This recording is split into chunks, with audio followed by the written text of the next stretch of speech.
Okay,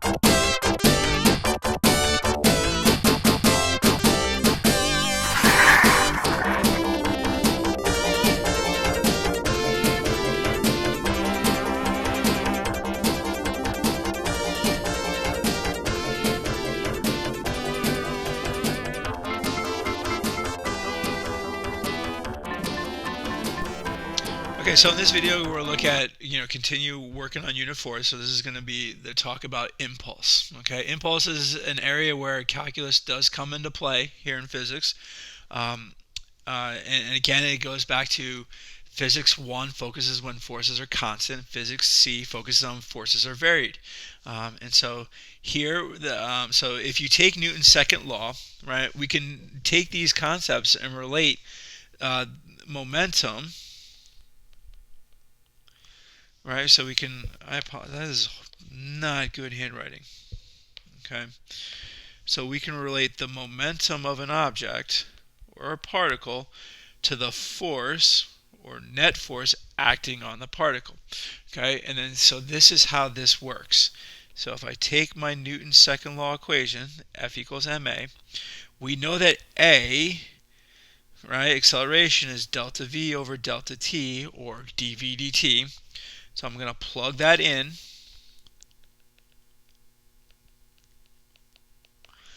Okay, and so here's our relationship, right? And so what happens is this m delta v, well, that looks very much like the momentum equation we talked about in the last video, but notice it's delta v.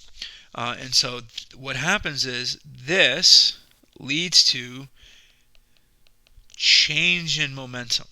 Okay, so F, the net force, right? So the net force acting on an object is equal to the change in momentum of that object over time, okay, over the time interval. And so we'll do it here in a second. We'll kind of bring in calculus to this, but this is just simply another way to write Newton's second law. Right? Again, it relates momentum to force. And so what happens is this equation allows us, or shows, that the rate of change of momentum, right, of the linear momentum of a particle is equal to the net force acting on it. So another way you can think about it is say, okay, the net force acting on an object is the rate of change of momentum. Here is the calculus, right? That's our derivative.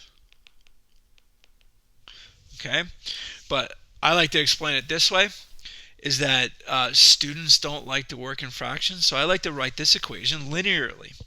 How do we write this linearly? All I'm going to do is multiply dt over, and so I end up with dp equals f dt. Well, remember in calculus, how to get rid of the d's? Well, we take integrals. Now this is going to look a little weird because, again, this is, change in momentum. So change in momentum is going to be equal to the integral from initial time to final time, t0 to t1, of f dt. Okay, I know right here, right, when we do the integral, it should just be p, but understand that this is something, if you remember from Physics 1, this is what we call the impulse momentum theorem. Okay, so the impulse of the net force on a particle over a time interval is equal to the particle's change in momentum.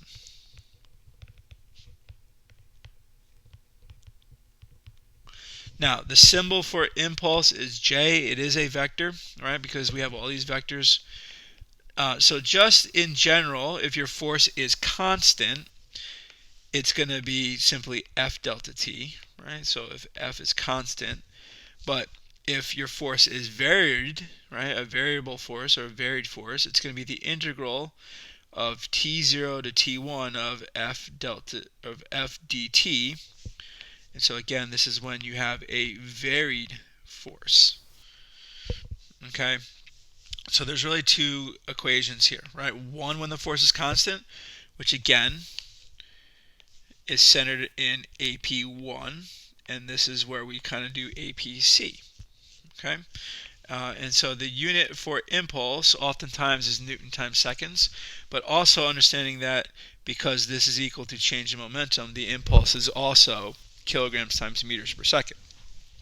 Okay, so again, one thing to note, it is a vector quantity, right? Because force is a vector, okay? And quantity is a scalar.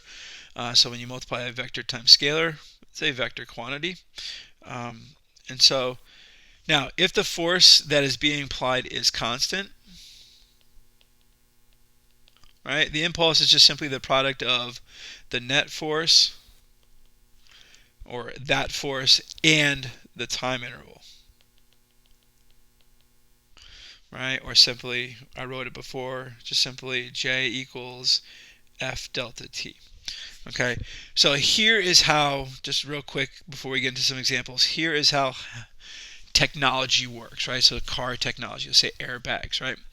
So what happens is when you get into a crash, your momentum will change no matter what you do, right? You're still going to go from, like, say, 55 miles per hour to 0. The goal of the technology is to decrease the force. How do they decrease the force? They increase the time of impact, right?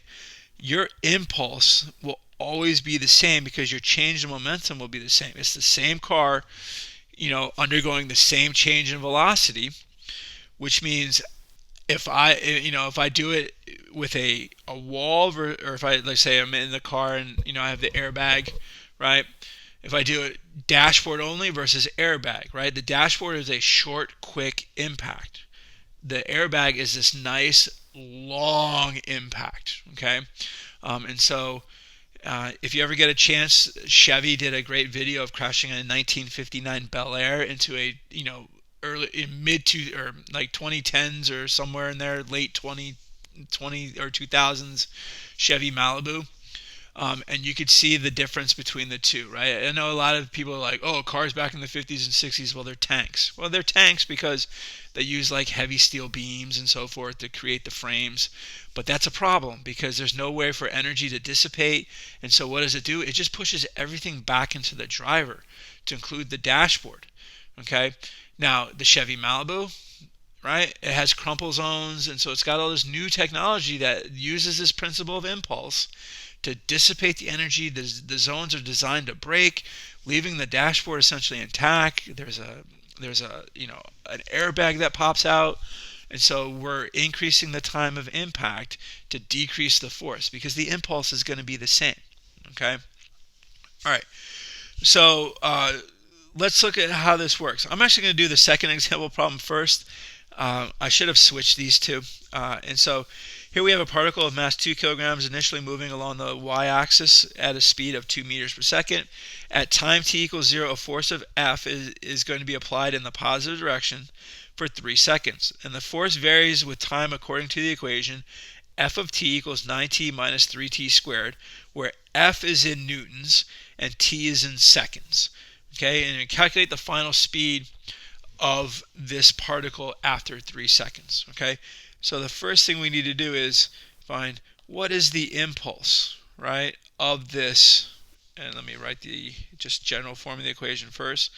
So the first thing I'm going to do is I'm going to find the impulse, right, from t0 to t1 of f dt.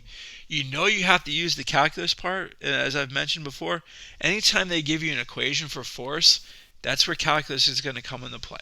Okay, and so it's going to be the integral from 0 to 3 seconds of our force, so 9t minus 3t squared dt. And so the impulse is going to be 9t squared over 2, right, because to the first becomes squared divided by 2. And so here we're going to have 3t cubed over 3, but the 3's would cancel out. We're going to evaluate that from 0 to 3. So if I just write this simplistically, it's going to be 9t squared minus t cubed evaluated from 0 to 3.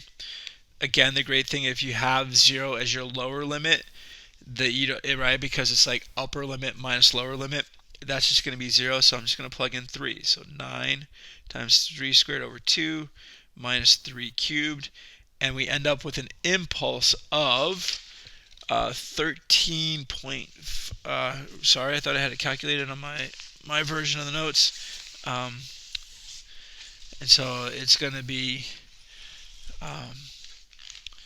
see, it's 80. Let's see, it's going to be 81 over 2 minus 3 is 27. So it's going to be 40.5 minus 27. So it is 13.5, right? So 13.5 Newton times seconds. But remember, that becomes our change in momentum, right? And so change in momentum is m delta v. And so it's going to be m times v minus v0. And so if I do a little bit of algebra here, I'm going to get v, final velocity, is going to be the initial velocity plus my change in momentum over my mass. And so it's going to be 2.0 plus, because our initial velocity is 2.0, our mass is also going to be 2.0, so it's going to be 13.5 over 2. And so this is going to be 6 1/4, so it's going to be 8.25 meters per second. And so that is going to be our final velocity after we put this, exert this force on it. Okay, now let's go back up to the previous question. I apologize, I should have switched these two around. And so the in this question, and one thing is I forgot the mass of the cart, or the crate. It's going to be it's going to be 2 kilograms. Okay, so we have a crate of 2 kilograms laying on a floor. The coefficient of static friction between the crate and the floor is 0.3. And that of the kinetic friction between the crate and the floor is 0.1. If the horizontal force F is applied to the crate and the magnitude of the force changes with respect to time, according to the equation F equals 3t, what is the speed of the crate after 4 seconds? And so really what you have to do is, it seems like the static friction shouldn't come into play because you're moving the crate, but it does, because you have to figure out how much force do you have to apply to get it to move to begin, and then find out at what time does that occur. And so if I want to find my static friction, and you have to go way back again to unit 2.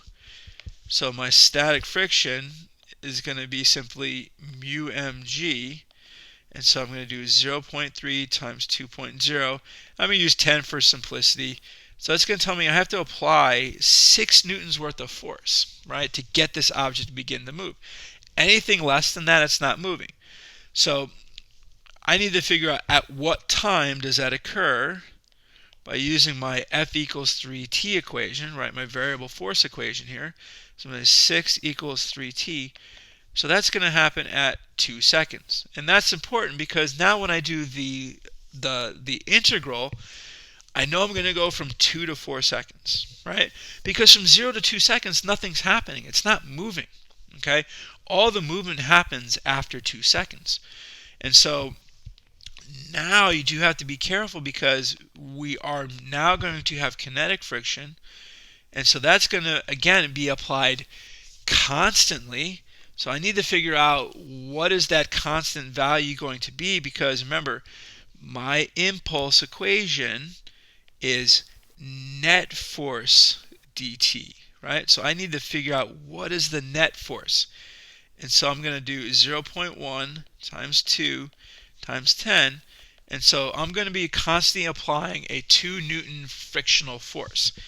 And so now my net force, right, because we're going to evaluate this from 2 to 4 because this is where the object begins to move. Okay, and so now my net force is going to be the force that I apply minus my friction.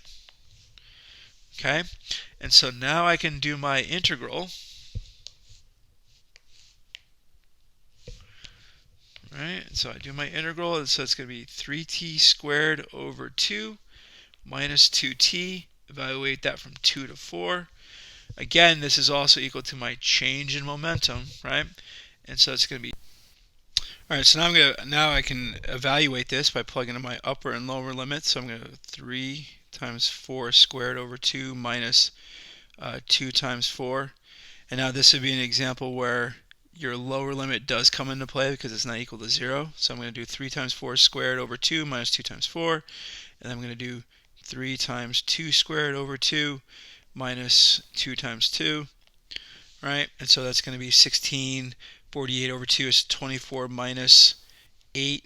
So 16 minus, and this is going to be 6 minus 4, 2. So my impulse given to the object would be 14 newtons per second, which is equal to my change in momentum. Right? And so all I really need to do, because if this starts from rest, is going to be m delta v equals 14 Newton times seconds, or kilograms times meters per second, which is the same unit.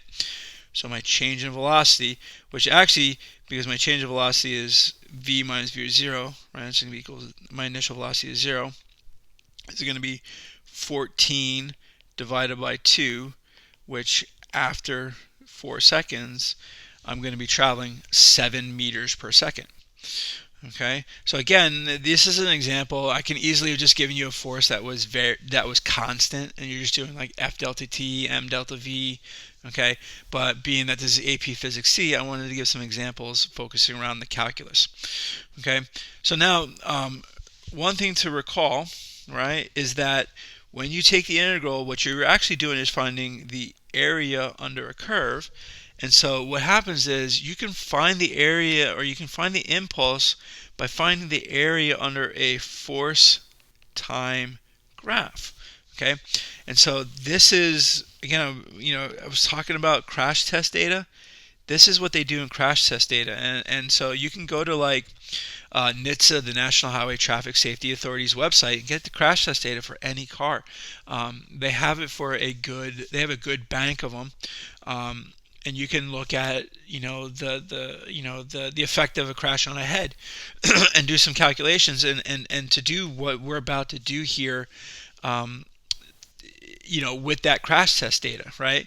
And so here the average, and then oftentimes what they do is like, okay, what is the average force exerted on an object?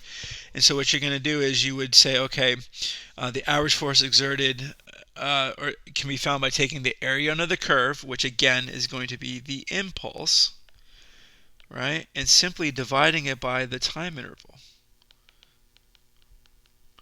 right? And so force versus time graphs will often look like what you see in this little diagram here in this graph. It'll look like a triangle. Okay, even the crash test data will look something like this. It will kind of do something crazy, but the basic shape in there, right, is a triangle. Oh, sorry, I did the pencil, not the pen, right? So here's my crash test data, right? And so the basic shape here is a triangle, right? And so if I know the maximum force and I know the time interval over which it acts, I can figure out the impulse, and then I can figure out what is the average force, which means there's kind of like this line that creates a rectangle, right? And so this would be our average force, right, where the area of the black rectangle would be equal to the area of the triangle. Okay, and so if I do this quick little example, right, so an estimated force time graph for a baseball struck by a bat is shown. From this curve, determine the magnitude of the impulse delivered to the ball, and B, the average force exerted on the ball. Okay, and so to find the impulse, right, we're going to find the area of the triangle, which is going to be 1/2 base times height. And so you do 1/2, and they give you the max force, which is going to be your height, right? And then times, now you do have to be careful here because each one of these is a half, so my base is actually 1.5, right? And so my impulse is equal to, let me do a quick calculation.